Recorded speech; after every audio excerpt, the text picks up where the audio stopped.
Люнган няврымам эльте мальчак генделисем, и там буспа и гемельте добрат версем. Алена Нога выросла в поселке Зеленый Яр, где жила с родителями. Раньше она ничего не знала о жизни кочевых оленеводов. Теперь у нее есть собственный чум. В первое время, да, было сложно жить в тундре от непривычки. А со временем я уже привыкла, и сейчас мне уже и в городе хорошо, и в тундре.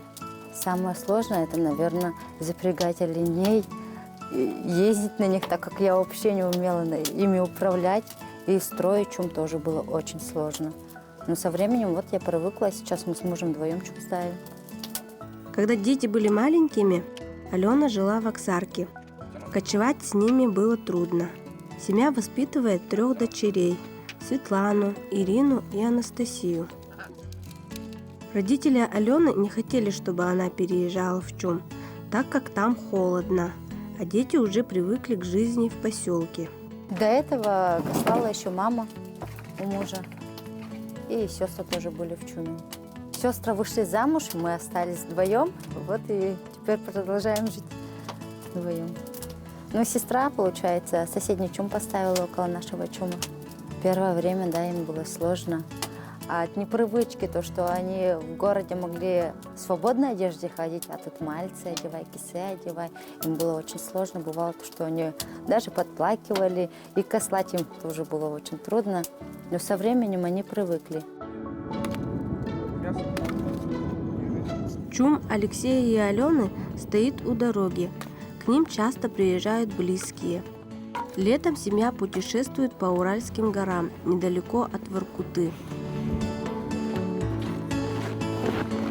Познакомились мы в 16-17 году, честно, уже не помню.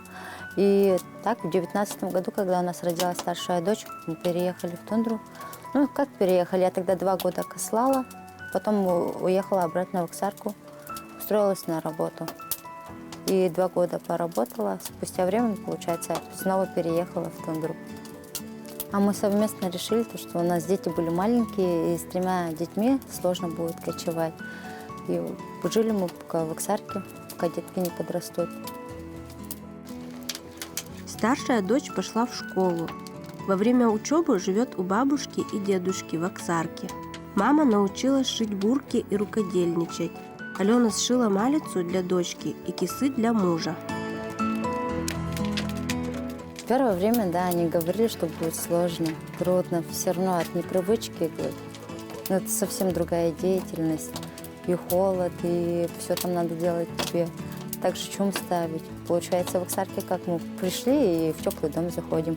А тут вот все надо, печку топить, все. Когда кослаешь, чум надо ставить. Ну, в первое время они не хотели меня отпускать, а сейчас уже все смирились. Дочери Алексея и Алены с радостью идут в чум. Летом они часто гуляют, играют и помогают маме. Девочки говорят на родном языке.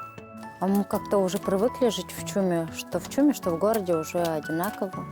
А и так потихонечку комфорт перевозим с города сюда, в тундру.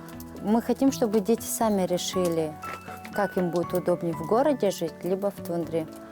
Препятствовать им не будем. Многие девушки из тундры переезжают в города и поселки, получают образование и создают семьи. Алена, не имея опыта кочевой жизни, быстро адаптировалась. У нее есть свой чум, растут дети, она помогает мужу.